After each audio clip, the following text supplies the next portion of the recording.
Gracious God, thank you ever so much for your love towards us. Thank you for the freedoms that we have in this country. Thank you, Lord, that you are ultimately absolutely in control of all things. We trust you and our confidence in you. We pray now, be with Donna and Brian. Thank you for their work and their ministry in Argentina. Might you just bless now as we listen to how you use them there. We thank you in Jesus' name. Amen.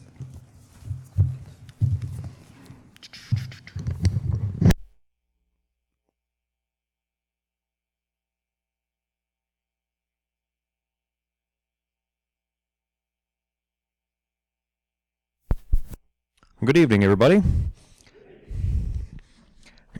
I know we're taking up more time than most people do, but we feel that there was so much that happened on this trip. We just don't want to. We're still not going to be able to tell you everything that happened, but I mean, it was just really, really awesome to have God with us wherever we went. So, once again, also, thank you so much for all those who prayed for us, gave financially to us to allow us to go on to this trip and continue to pray for us and everything else that we're going through right now. So this is the church. The church where we went is in Buenos Aires, Argentina, and there were actually 4 churches. What did I say? Buenos Aires. Oh, I knew that. Sorry. Mendoza. We were in Mendoza, and there was 4 different churches that partnered all together, and this is the church that we had it at. And actually, the girl here her name is Hannah, and she is the oldest daughter of the host missionaries down there. And she was just like our Hannah. It must be something in the name. But this was our team. This was a staircase leading to there was an upper area there. Off to the right. Can I see that? Off over here to the right, it was actually where we had there's a room right here. This is where the mechanics were. Past that is where the church sanctuary was. And then we would have dinners, and up here they had some classes over in this area over here. This is Tim and Rachel. They're actually out of the Chicago office. They were the co-leaders. And this is Rachel, Jamie Stark. She's from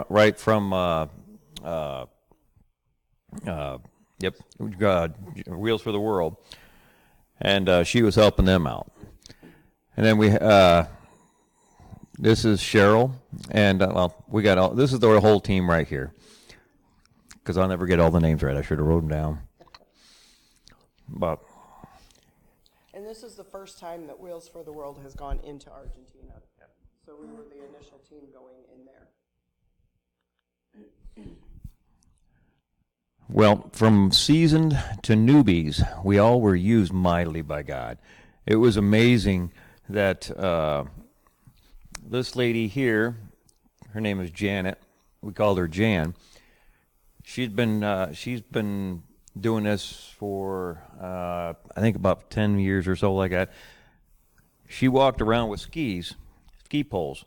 She had already had both her shoulders replaced and both her knees replaced. She was a therapist. Amazing lady. Rose. And this is Rose. This is her 25th trip with Wheels for the World. She's 80 years old. And she was a whip. I'm telling you what, man. You did not want to cross her in any way. She had a wit about her. Whoo! But she was so much fun to be around. And then let's see, what else we got here? This is Lucas, and he is the oldest son of the missionaries. Both the eldest daughter, Lucas and Hannah, they helped during the distribution with writing down information.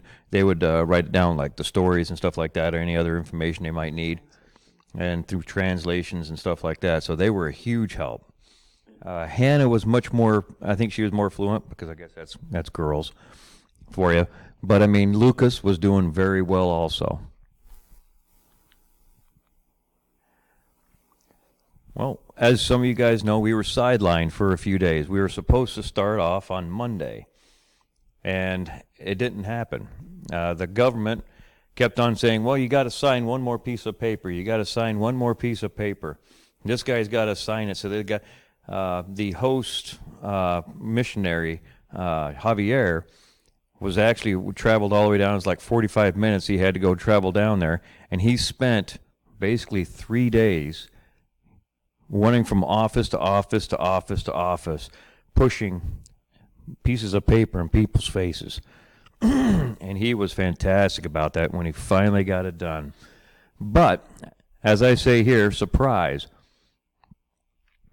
he knew what he was doing. God knew what he was doing all the time. He sits there, and when you think you get upset that, you know, we're not getting to do what we wanted to do, we got to go to he gave us the opportunity to witness with some other people that were host families. We went out to their house and had to choke down some carne asada steak. It was harsh, I'm telling you. But I regress. It was nice to be able to talk with them. We became good friends with them. They had a daughter die from cancer. So we ended up being able to witness to them, and we became good friends and talking to them and that. Want to say anything? So anyway, we also, when we're those 3 days that we're missing, not getting to do our thing, it's actually 2 days. Ahmad is do you remember what it was? Hold on a second. Mendoza's Activities for Disabilities Association. There you go. She's got a better brain than I do. So, what it was, it was a disability center for kids. Like a daycare. Right, for up to 18 years old. We got to go there, and the therapists that were there were able to help them with diagnosing, not so much diagnosing, helping them to understand how to take care of the people better. They were able to do some training for the staff that was there. And then the mechanics got to go through their wheelchairs, what was left of their wheelchairs, because there wasn't much left of them. We're hoping that some of the wheelchairs that were left over, we're going to be able to go over there. So, but while we were there, I mean, what a time we had playing with the kids, working on their wheelchairs. Got to take several of them apart and put them all back together. We got to go out back and talk to them about the facility and everything that they go through. Right now, they only get, the people that are there, the ladies that are there, get paid $15,000 a year, just about $15,000 a year. And they were, was it 3 months behind? When we were there at the end of October, they were just starting to get paid for their work the beginning of September. So they were running very far behind. Sometimes they wouldn't get paid at all, but they were there every day to take care of the disabled. They loved their job. They wanted to be there whether they were paid or not.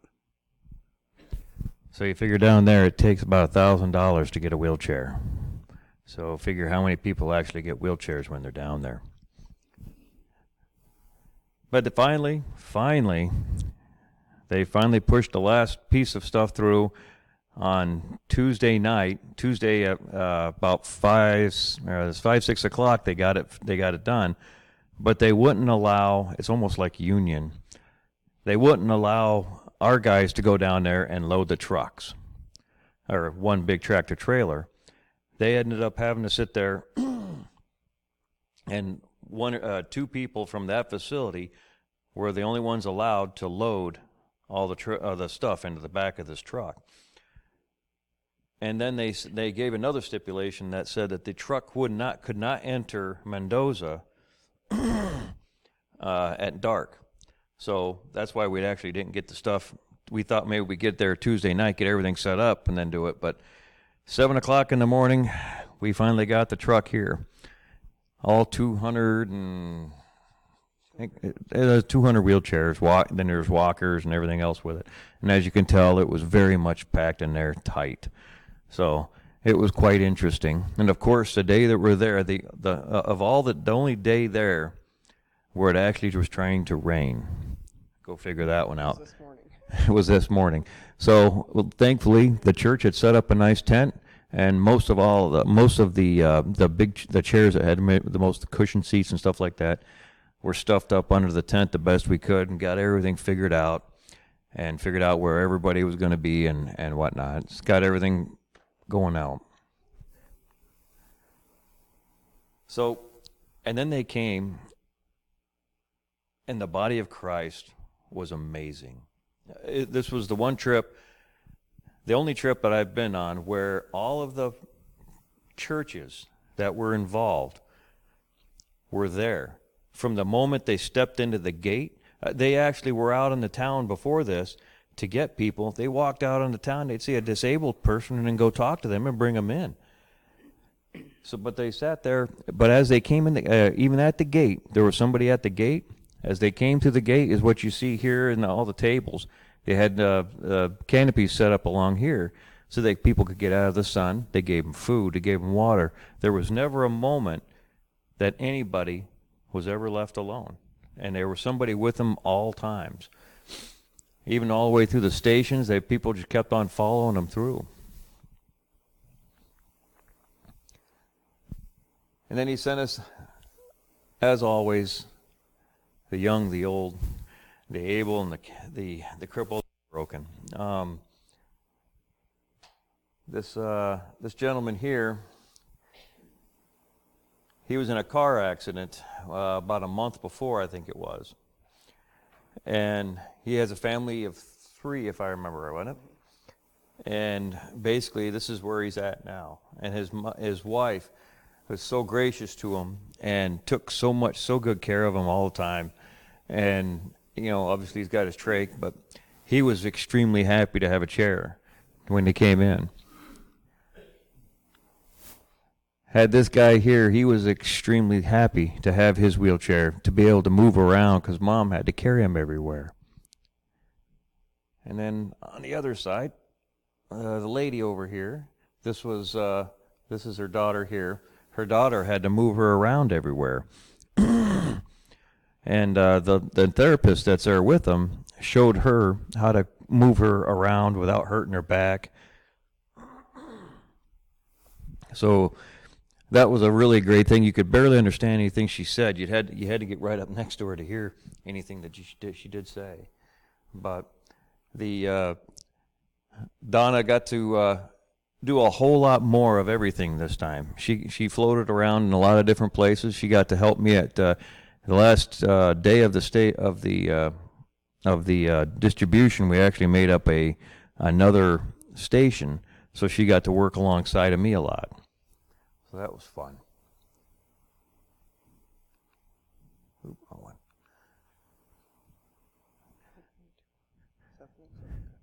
So this was kind of a neat deal here. I'll let you talk about it. This couple was the church where we did the distribution at. This couple was the next door neighbors. And we didn't know anything about the next door neighbors until their caregiver showed up at the last day of distribution. And she says, I'm over here to collect 2 chairs for the neighbors, and I just want to grab them and take them back to the apartment. And so Jamie from Johnny and Friends says, that's not how it works. They need to come over. We need to fit them personally into these chairs and see exactly what they needed. Well, when the church was told that the neighbors were looking for chairs, they said, that's very interesting. They had a conflict between them and the neighbors. That they actually had to change their church service times because the neighbors were complaining that the music was too loud.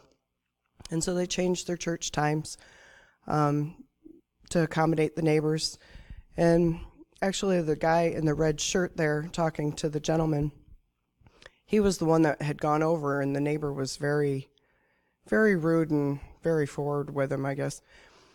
And so the caregiver says, well, I can't bring them over by myself. You know, I'll need help. So they sent the guy in the red shirt who had already talked to the neighbor, which was a pleasant conversation, I'm assuming. And they went over and they brought the neighbors back. And we were able to witness to him, the guy in the red shirt.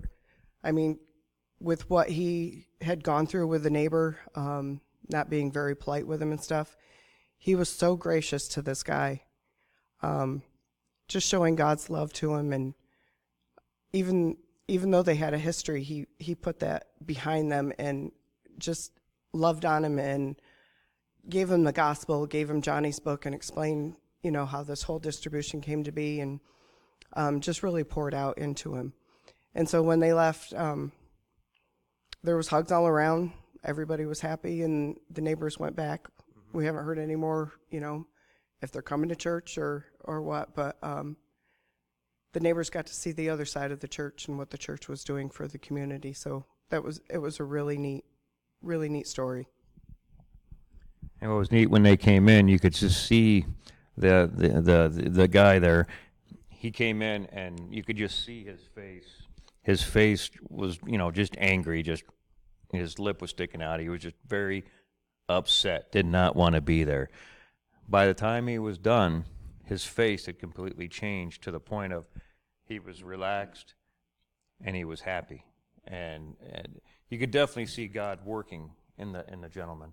And also the lady also. I mean, the lady was much more cordial about things like that. I mean, but, you know, you could just definitely see it on his face how much things changed and how much it meant to him.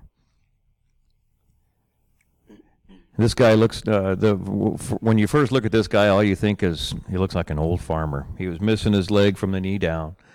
And just a very tough, grizzly guy. And if you look at his chair, I don't know if you guys can see his chair. This is the chair that he came in with. It's welded together here because it broke the rim. There's nothing left of the rubber on certain places. It's definitely gone here and on different other places. There wasn't much left of that chair, and he came in on this thing. And it was just amazing to see him coming in.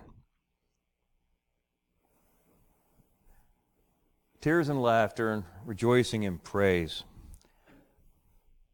This one here, this couple here, this mom and daughter,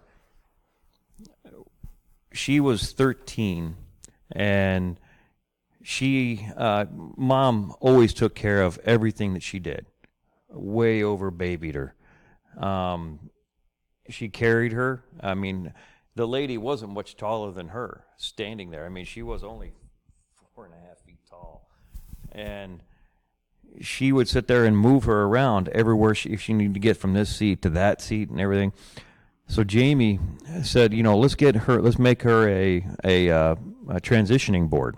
And basically it's just a piece of it's a board about yay wide, 10 inches wide. And it's you stick it in between chairs or wherever you're trying to get to, and that person can scoot along into that chair. So while I was doing that, we had gotten her a chair, and Jamie was sitting there and teaching her how to run the chair correctly. And the daughter did Latin dance in a wheelchair.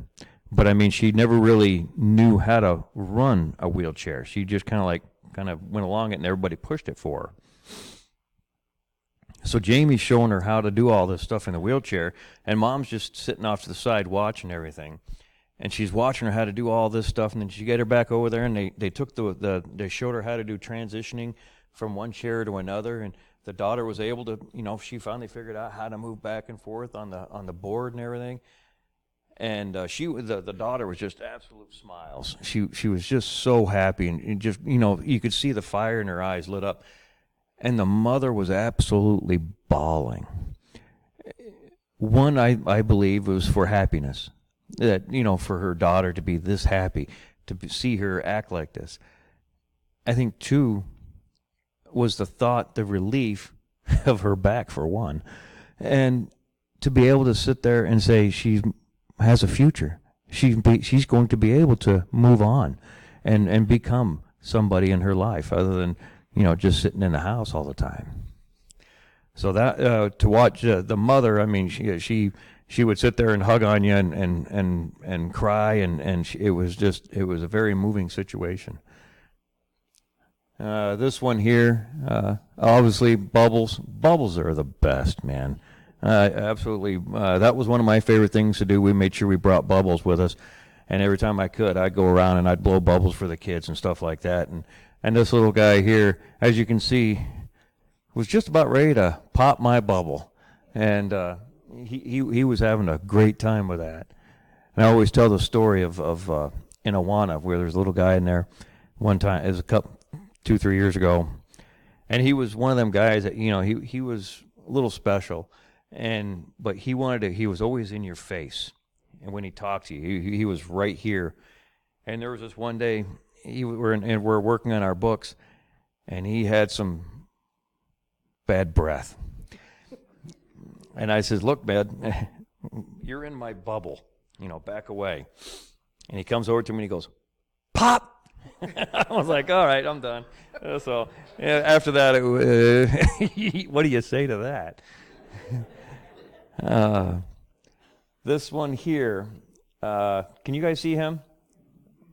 Okay, his name is Guillermo, and this is his friend. And this guy is actually, he's part of the church, and he had ended up setting up a lot of the transportation for all the people, for us, and where we're going to stay. So, I mean, he was a big part of everything. But during the distribution, the host missionary, Laura, came to us and said, hey, would you guys mind coming over and giving a testimony? We had already told her of our story with our son Bobby dying of cancer and stuff, and we had told him about that. And so that's why she came and asked us to give our testimony to this gentleman. And his story was almost eerily close to what ours was. His son died at 19 from bone cancer in his leg. But goes from that. It's not actually the cancer in the leg gets you, it gets in your soft tissue. But he was very mad at God for allowing all this to happen, because at the time, he was Catholic and he was going to church and doing all this stuff, and nothing ever worked. And his son ended up dying, so he didn't care, and he was just mad. But they asked us to come talk to him, and we were able to sit there and give him his testimony, and through our interpreter, and he listened to it. We ended up getting the Bible, and we got to sit there and say, okay, here's John 3:16. We went down the Romans road, and in the end, he accepted Christ right there with us. I got to give the invitation, and what was neat is, this guy, they were friends as kids, and he had been praying for years for him to come to Christ, and then we got to sit there and do it right there for him. So I mean, that was just a real big special moment for us. And he wasn't there actually as a wheelchair recipient. He had brought somebody else to get a wheelchair, and so he just happened to mention to the host missionary, about his story, and he just so happened to bring the guy for the wheelchair, and so happened we were able to talk to him. But it's not always just the recipients, that we're ministering to. And this guy actually, he was I can't remember what he made now. He did something for a wheelchair or something for somebody. For that guy that brought, and I'm not sure what he was a fantastic mechanic. He had made something, I can't remember what it was at this point, but he had made something for him, and he was telling us about what he had made. So I mean, that was somewhat of an inroad to talking to him also. So that was the number 2 time we got to give us an invitation. And then I got to give an invitation once again to another lady who was upset about their son being sick and everything like that. And so it was just really, God got to use us a lot in this trip for using our testimonies. Oh, dummy. One of the things we wanted to bring out is community. We went to a couple of different parks that were in there. This was one of the parks we went to. I know it's kind of hard to see. You don't see much there. But everybody was riding bicycles around and walking around and talking. There were families. I mean, you can see teenagers here. What do you see that's absent in this picture right here? Huh? No cell phones. We went to parks, and there were signs that said free Wi-Fi, no phones. There was a couple of people talking on a telephone. That was it. There was nobody doing this. It was amazing. We seen families just spending time together, and you had kids down here. I don't know if you can see this one. Kids playing soccer together out there in the fields, and all over the place. It was just evident of the community, of the way they did things down there. And what was kind of neat is down there, I guess back in the 1800s or early 1900s, I can't remember, there was a huge earthquake down there and it devastated the whole area. And a lot of people were killed because of all their buildings falling down on top of each other, and they were all cramped in there. So the government came up with this idea that we're going to have certain places where people could go. So they have parks strategically placed all throughout the city, where if there's earthquakes to happen, that's a place to run to, and you're not going to have anything fall on you. So it's pretty neat.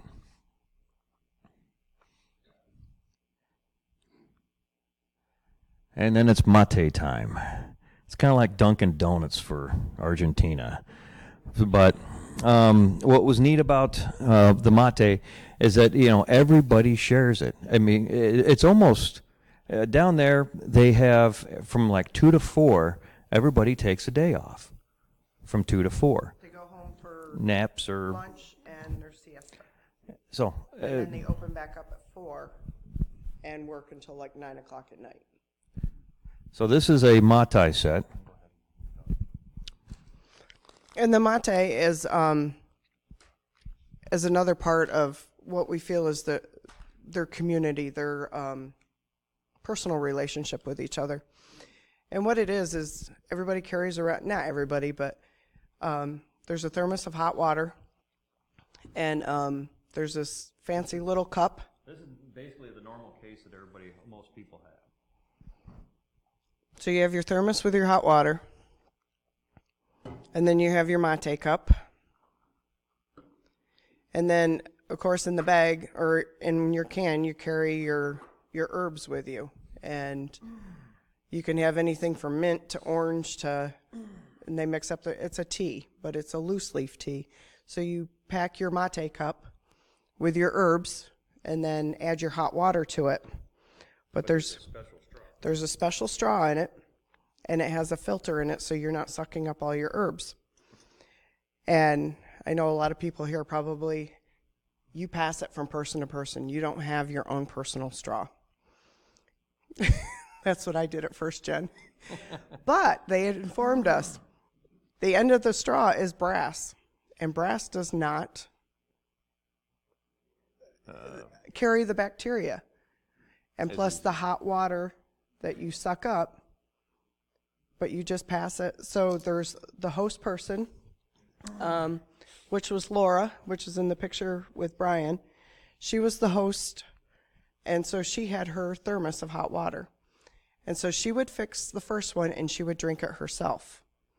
And then she would fix another one, and she would pass it to a person. And You don't empty this out.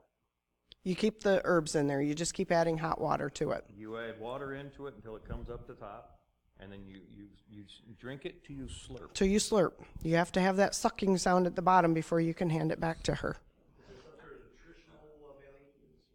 It's like their tea or coffee, it's part of their community, their relationship with each other. And so she would pass it back and forth to the next person, but it would always come back to the host to fill it back up to hand back out. Well, our team leader, Tim, the first time he went down to Argentina, they were doing this, and they offered it to him. And when he handed it back to her, he said, "Thank you." And so they never gave it back to him. One thing you learn, mate etiquette, is once you say thank you, it means you want no more. But him being American, he thanked her for it, and then he was left out of the circle. So you don't say thank you until you don't want it anymore. So if anybody wants to try this, you're welcome to come over to the house and share straws with us. And but it's just a real neat relational community idea, we thought. And they would actually come through during distribution. They would actually there was a couple people that had the kits, and they would actually come around and share with the people that they were getting wheelchairs and stuff like that. So I mean that's another part of the community that they did. I mean, how many of us would just go walk over to the park and Here, have a sip of my coffee. would you want to share a mate with me? I mean, I don't think there's any of us here that would do that. I mean, it's just not our culture. I was actually told. I went to down there. You're supposed to hug and kiss a cheek or both cheeks. Take your pick. I'm not a hugger, nor a kisser. If you shake their hand, you're trying to put distance between you and them. You're trying to push them away. So I got told one time as I went to shake to hug, and it was kind of like a one of them things. The guy was like, "Oh, you're so American." I said, yeah. But but the mate is just really cool. I mean, the whole idea behind the people taking the time with each other. It's a really what we've seen down there is just amazing how people acted. All right, so top left-hand corner, that was the couple that we ended up getting to. They had a daughter died. It wasn't 5 months before we got there? It was last May, or This May May. of this May of this year. May Yeah. of 19. Yeah. So, I mean, they just had a daughter that just died. And they were very, trying to get over what had happened. And, being able to sit there and talk to them about how we got over our sadness and how us being here, that we got to sit there and talk to them and help them to move along. So, I mean, it was just a really good friendship for us. They actually work for Word of Life down there in Buenos Aires. And the middle one, that's my about as good as my man hug gets. I'm sorry. He was going to be the head mechanic. After we all left, he was going to be the mechanic that would, take over for the repair of the wheelchairs. And he was very good at what he was doing. I mean, you could leave him alone with no problems. Bottom left again, that's Tim and Rachel, I'm sorry, and Jamie, and that's the two there. That's Javier. That was the guy that was pushing the papers under the pencil pusher's nose, and he's actually a doctor. I don't know where this guy found time to sleep, but he was getting called out to do doctor things, and on top of everything. General surgeon. Yeah, I mean, Works for Word for Life, general surgeon, and he hosted this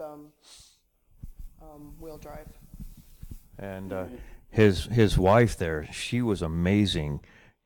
She could bounce from Spanish to English in a blink of an eye. It was just amazing how she could do it. And she's actually American. She's from Pennsylvania or New Jersey, one of the two. She's a Yale graduate.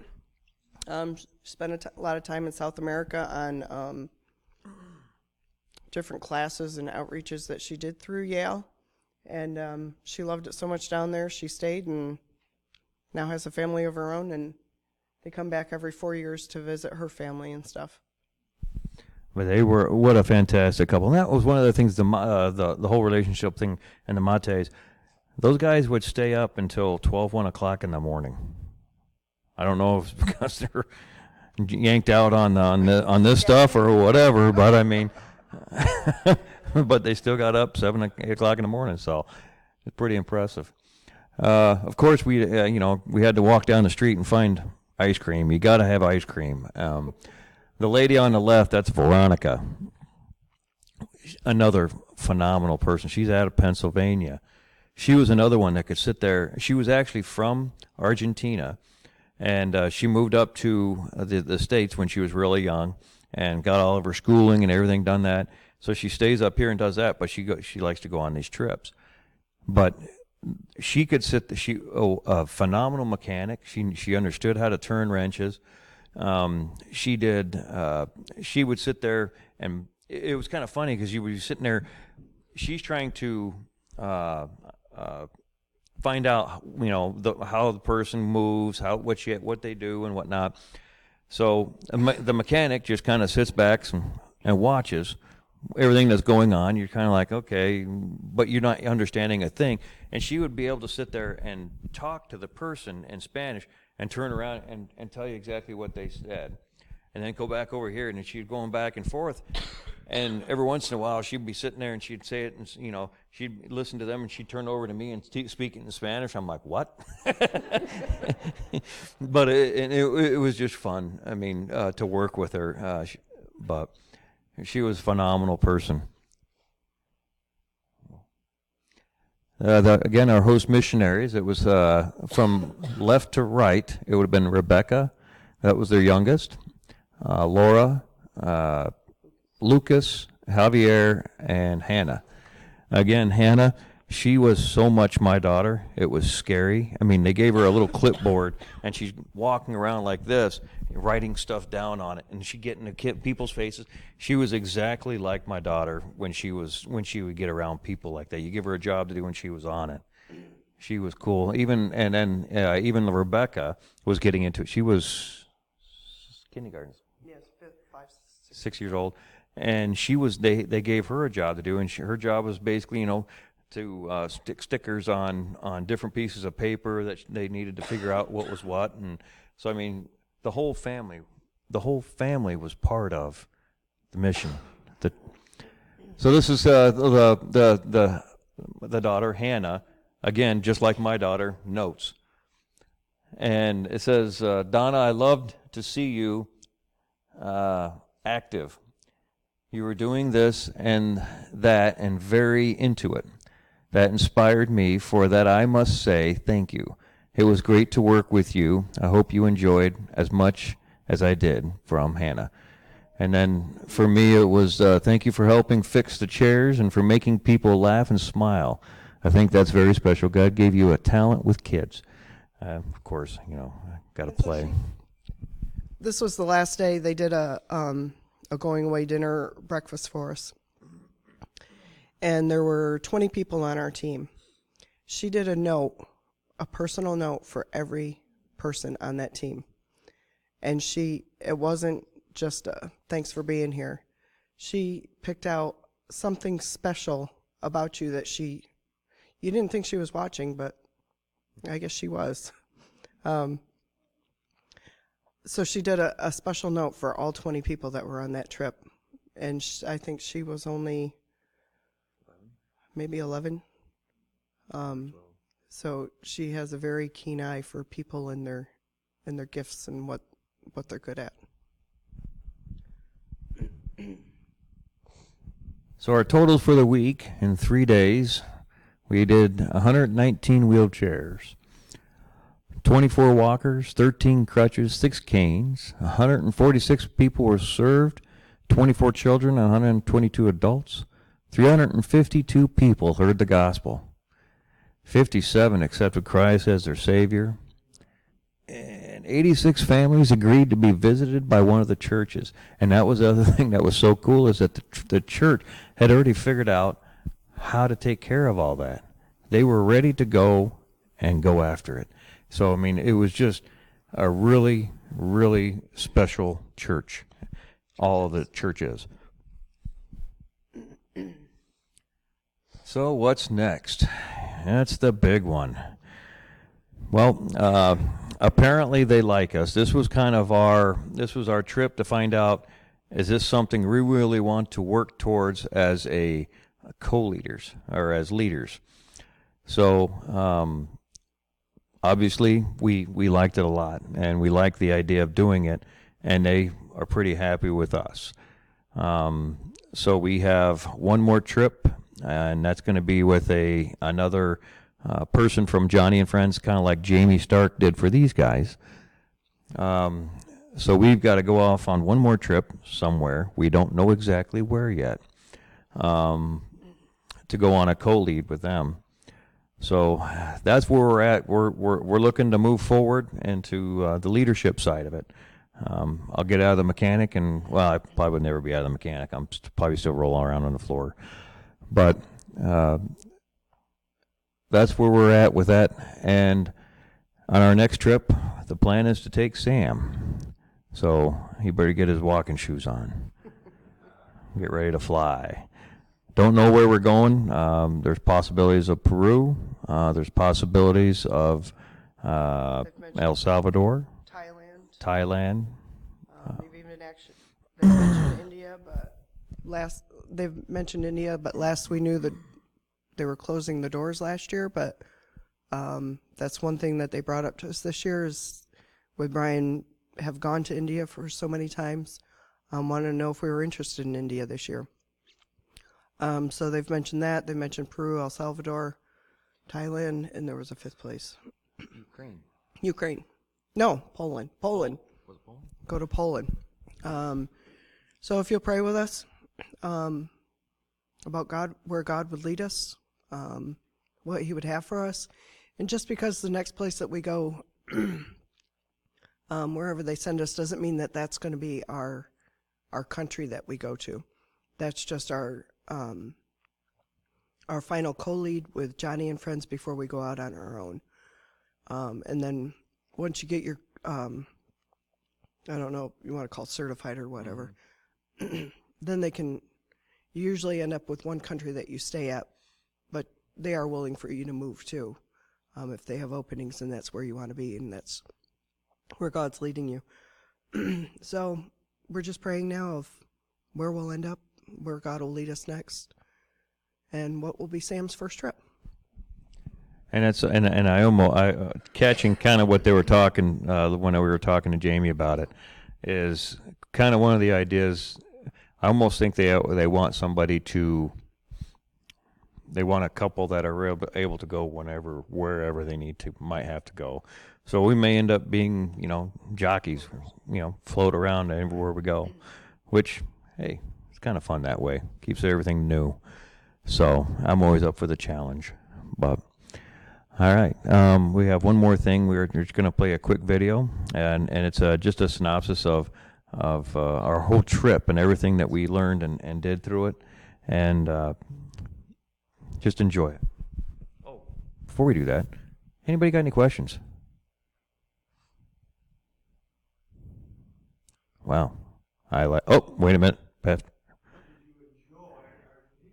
Oh, I loved Argentina. Very dry, which I like dry.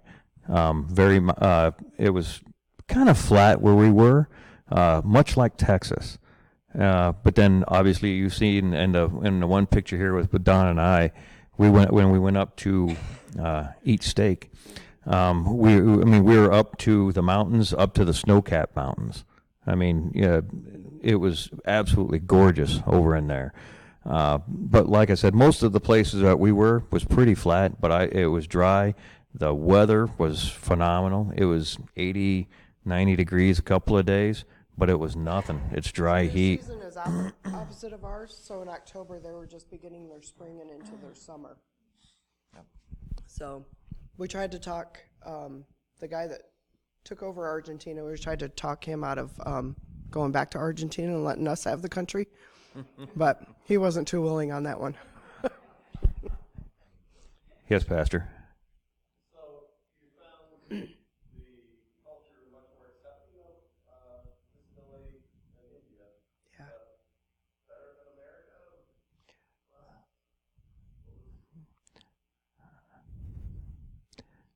America? Definitely better than India. I would say probably people were more readily acceptable of people that were disabled down there than they are here in the United States. Again, they were very much more people orientated down there. Like I said, you didn't see, and I realize some of it's poor. It's poorer than the United States, but everybody has a cell phone, and you didn't see everybody on cell phones all the time. Nobody was all stuck in that. Everybody just talked, and no matter where you went, if we went to a restaurant, wherever you went, everybody was just always talking. Everybody was always cordial towards everybody, and always willing to put that hand forward to help out anybody.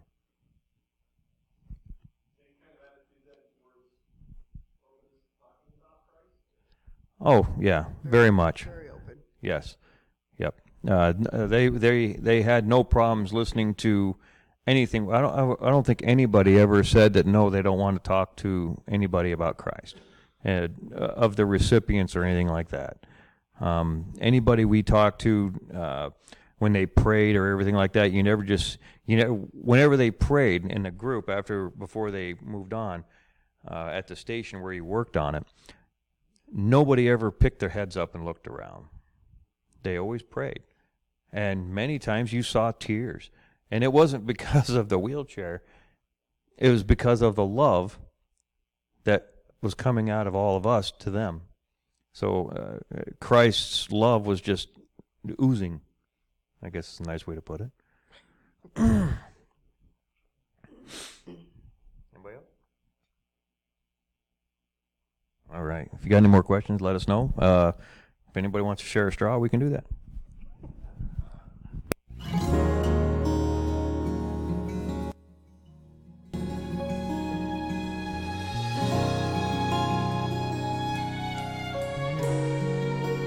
I dreamed my life was done, and I stood before God's Son. It was time to see what my reward would be. With love he reviewed my life, count what was done for Christ, for that was what would last eternally. See, I'd done my best to share that Jesus really cares. He would save if they would just believe. Oh, but seldom did harvest come, so few did I see one, until the Lord said, turn around and see. Then he showed me the faces of the ones who'd come because of me. So many faces that my life had led to Calvary.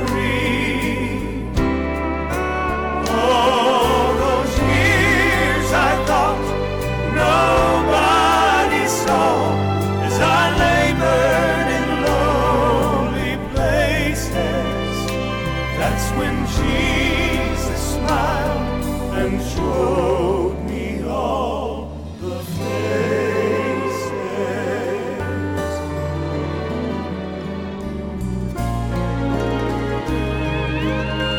He said, though you did not see the yield, you were faithful to plow the field. At other times, you helped me plant the seed. No matter how small the task, just as I